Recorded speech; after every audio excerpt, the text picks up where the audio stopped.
کہیں کی بات کو کہیں پہ جوڑنا، اپنی خود ساختہ نظریات کو، اپنی ایجاد کردہ چیزوں کو ثابت کرنے کے لیے کبھی کہنا کہ جی اللہ بھی وسیلے کا معاذ اللہ محتاج ہے، تو کبھی کہنا کہ جناب اللہ ایک جگہ فرماتا ہے کہ تیری عبادت اس سے مدد، دوسری جگہ کہتا ہے جاؤ صبر و نماز سے مدد، یہ کیسا اللہ ہے؟ اس طرح کی الفاظیاں کرنا، اس طرح سے لوگوں کو واہ واہ سمیٹنے کے لیے اور اپنی ایک مجلس سے اگلی 5 مجلسیں بک کرنے کے لیے لوگوں کے عقیدوں سے خطرناک کھیل کھیلنا، شرک اور غلوف کے معاملات پہ ہاتھ ڈالنا، سیدھی اور خالص توحید، آسان توحید کو جناب مشکل بنا کے پیش کرنا، اللہ رب العزت کو جناب اس طرح سے بنا کر پیش کرنا کہ وہ بغیر کسی وسیلے کے ہماری بات سنے گا ہی نہیں، جیسے کہ مطلب کہ شرط اول ہے یہ ہے، جبکہ قرآن میں محمد و آل محمد علیہ السلام کے فرامین میں کہیں یہ چیز نہیں ملتی۔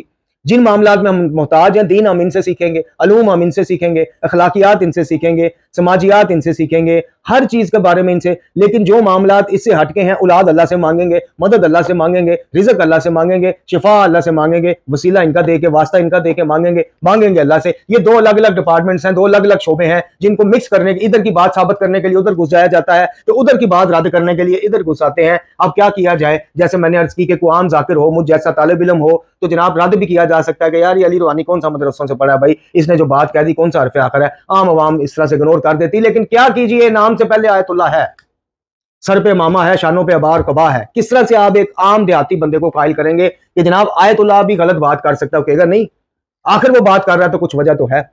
تو اب چلتے ہیں آپ کی خدمت میں کچھ آیات قرآنی توحید کے ضمن میں پیش کرتے ہیں جس سے بات واضح ہو جائے۔ ہم اپنی بات کرتے نہیں ہیں، چونکہ مسعود نے صرف سورہ مبارکہ بقرہ کی ایک آیت کا حوالہ پیش کیا، تو ہم چاہتے ہیں کہ ہم بھی آپ کو جناب تھوڑا سا قرآن کی آیات پیش کر کے دعوت فکر دیں، اور وہ یہ ہے کہ توحید خالقیت کے اثبات کی آیات سب سے پہلے آپ کی خدمت میں پیش کرتے ہیں۔ سورہ کے نام اور آیت کے نشان یہ آپ نوٹ کرتے جائیں۔ سورہ مبارکہ فرقان آیت نمبر 2، اللہ تعالیٰ اون کرتا ہے کہ ساری چیزوں کا خالق بنانے والا صرف اللہ ہے۔ سورہ مبارکہ الانعام آیت نمبر 102، اور کہا جاتا ہے اس آیت میں کہ اس کے سوا کوئی معبود نہیں، وہی ہر چیز کا خالق ہے۔ سورہ مبارکہ الرعد آیت نمبر 16، اے رسول صلی اللہ علیہ وسلم کہہ دیجئے کہ ہر چیز کا خالق اور مالک اللہ ہے۔ سورہ مبارکہ طٰہٰ آیت نمبر 50، فرمایا کہ ہمارا رب وہ ہے جس نے ہر شے کو پیدا کیا اور ہدایت دی۔ اچھا جی، سورہ مبارکہ السجدہ آیت نمبر 7، خدا وہ ہے جس نے ہر چیز کو بہترین بنایا، بادشاہی میں اس کا کوئی شریک نہیں۔ سورہ بنی اسرائیل آیت نمبر 111، سورہ مبارکہ اعراف میں کہا گیا کہ معلوم ہونا چاہیے کہ خلق اور امر اللہ سے مخصوص ہیں، بڑا بابرکت ہے، وہ تمام جہانوں کا رب ہے۔ اور سورہ مبارکہ النجم، اور یہ اس آیت میں کہا جاتا ہے کہ اور یہ کہ آخر کار پہنچنا تمہارے رب کے پاس ہے، اور یہ کہ وہی ہنساتا ہے، وہی رلاتا ہے، وہی موت دیتا ہے، وہی زندگی بخشتا ہے، اسی نے دولت دی اور اسی نے مالدار بنایا۔ جی اچھا جی، اس کے بعد توحید عبادی کے اثبات میں جو آیات ہیں وہ سن لیجئے۔ سورہ مبارکہ بقرہ آیت نمبر 255، من ذا الذی یشفع عندہ الا باذنہ، آیت الکرسی، کون ہے جو کسی کی شفاعت کر سکے گا یا شفاعت کرے مگر یہ کہ اس کے اذن کے ساتھ۔ اب شفاعت جس کے اوپر سارا ہم کھیل کھیلتے ہیں، بخشوا لینا جی انہوں نے، وہ قربانیاں دے گئے نے جی، ساڈا پار چک گئے نے جی، یہ ہو گیا جی، وہ ہو گیا جی، نہیں میرے دوستو، اس دھوکے میں نہ آئیے گا۔ شفاعت بھی اہل بیت یا قرآن اس کی کریں گے کہ جس کی بابت اللہ ان کی شفاعت کرنے کو پسند کرے گا اور اجازت دے گا کہ ٹھیک ہے آپ شفاعت کیجئے۔ من ذا الذی یشفع عندہ، کون ہے جو بغیر اذن کے ساتھ اس کے نزدیک سفارت یا سفارش یا شفاعت کر سکے۔ اچھا جی، سورہ مبارکہ مائدہ آیت نمبر 76، اے رسول صلی اللہ علیہ وسلم فرما دیجئے کیا تم اللہ کو چھوڑ کے ایسوں کی پرستش کرتے ہو جو تمہارے سود اور زیاں کے مالک یعنی نفع نقصان کے مالک ہی نہیں۔ پھر سورہ مبارکہ انبیاء آیت نمبر 66 یعنی 66، کہ تم اللہ کو چھوڑ کر ان کی عبادت اور پرستش کرتے ہو جو تمہیں کچھ بھی فائدہ اور نقصان نہیں پہنچا سکتے۔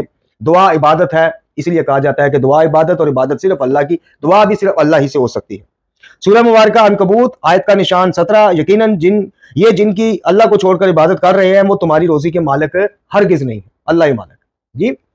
سورہ مبارکہ زمر آیت نمبر 3، ہم ان کی عبادت فقط اس لیے کرتے ہیں کہ وہ اللہ کی بارگاہ میں ہماری سفارش کرتے ہیں۔ لیں جی، آگے وہی بات، وہی عقیدہ آ گیا سامنے۔ یعنی یہاں صرف فرق کیا ہے کہ وہ براہ راست عبادت کا اون کر رہے ہیں کہ ہم عبادت کرتے ہیں، لیکن اس لیے کرتے ہیں کہ اللہ کے، یعنی اللہ کو مان رہے ہیں کہ کوئی اللہ ہے، خالق مالک ہے جس کے نزدیک ہی ہماری سفارش کریں گے، شفاعت کریں گے۔ اچھا، سورہ مبارکہ اعراف آیت کا نشان 194، اور بات واضح کرتی آیت، اللہ کے سوا تم جنہیں پکار رہے ہو وہ تمہاری طرح کے بندے ہیں۔ اب یہ جو کہا جاتا ہے نا کہ یہ جو آیات ہے یہ تو بتوں کے بارے میں، یہاں تو بندے کا لفظ ہے۔ سورہ مبارکہ الاعراف کی جو آیت ہے اس میں تو واضح حکم ہے کہ جنہیں تم اللہ کے چھوڑ کے پکارتے ہو وہ تمہاری طرح کے بندے ہیں۔ اس پہ آپ غور خود کر لیجئے گا یا صوفی صاحب سے مدد لے لیجئے گا۔ اچھا جی، پھر اسی سورہ یعنی الاعراف کی آیت نمبر 197 کہ اللہ کو چھوڑ کر تم جنہیں پکارتے ہو وہ تمہاری مدد کی استطاعت ہرگز نہیں رکھتے۔ محترم ناظرین و سامعین، بہت زیادہ آیات اور بھی ہیں، بہت زیادہ، لیکن انشاءاللہ پھر کسی درس میں پیش کریں گے۔ بات مختصر یہ ہے کہ جو طریقہ کار ہے، جو کلیہ ہے ایک موحد انسان کا، ایک توحیدی انسان کا، وہ یہ ہے کہ وہ دین سیکھنے کے معاملے میں، شریعت سیکھنے کے معاملے میں، طرز زندگی کیسے گزارنا ہے اس معاملے میں، قرآن سیکھنے کے معاملے میں وہ رجوع کرتا ہے ان ہستیوں کی طرف، اور اس رجوع کرنے کے لیے وہ محتاج ہے۔ وہ براہ راست اللہ سے احکام نہیں سیکھ سکتا۔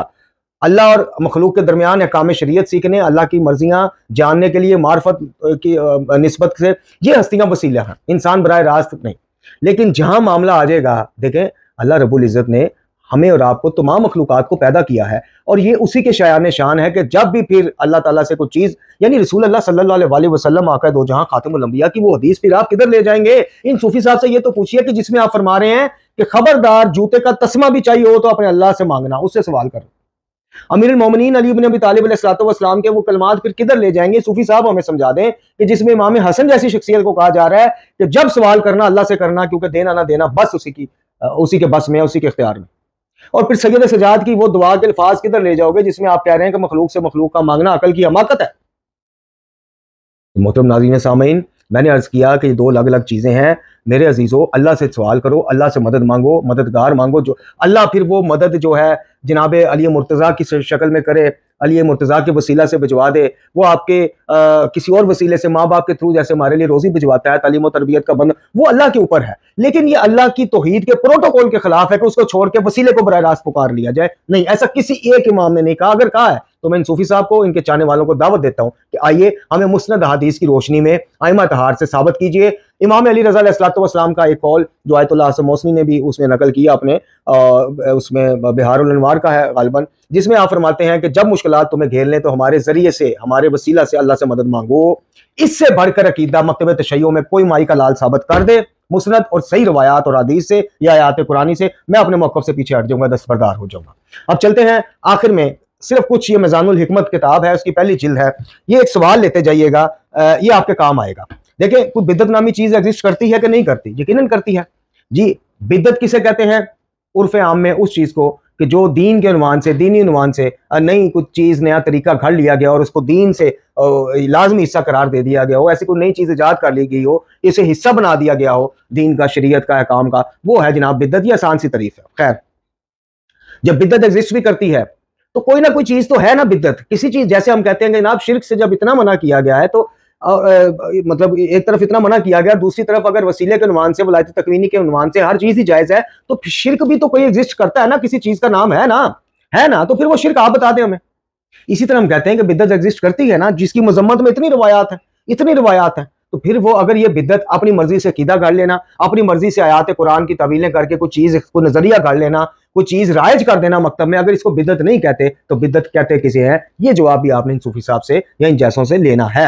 اور بدعت کسے کہتے ہیں اور کتنا خوفناک کھیل ہے اور بدعتیوں کی کیا مذمت ہے، آئیے جاتے جاتے کچھ تبرکن روایات لیتے جائیے۔ جناب امیر فرماتے ہیں کہ کوئی بدعت ایسی نہیں جس سے سنت ترک نہ ہوتی ہو اور اس کا خاتمہ نہ ہوتا ہو، لہٰذا بدعتوں سے بچتے رہو اور واضح راستوں پر چلتے رہو، کیونکہ پختہ اور ہمت طلب امور افضل ہوتے ہیں۔ نئی ایجاد شدہ بدعتیں شر پیدا کرتی ہیں اور شر تباہی ہے۔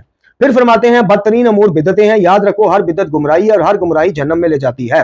جناب رسول اللہ صلی اللہ علیہ وسلم فرماتے ہیں کہ اتباع میں مصروف رہو، بدعتیں ایجاد نہ کرو، کیونکہ اطاعت کے لیے تمہارے پاس بہت کچھ موجود ہے، نئی چیز کرنے کی ضرورت ہی نہیں۔ دین کو پھر جناب رسول خدا ہی فرماتے ہیں صلی اللہ علیہ وسلم کہ دین کو جتنا بدعات نے برباد کیا ہے اتنا کسی اور چیز نے نہیں کیا۔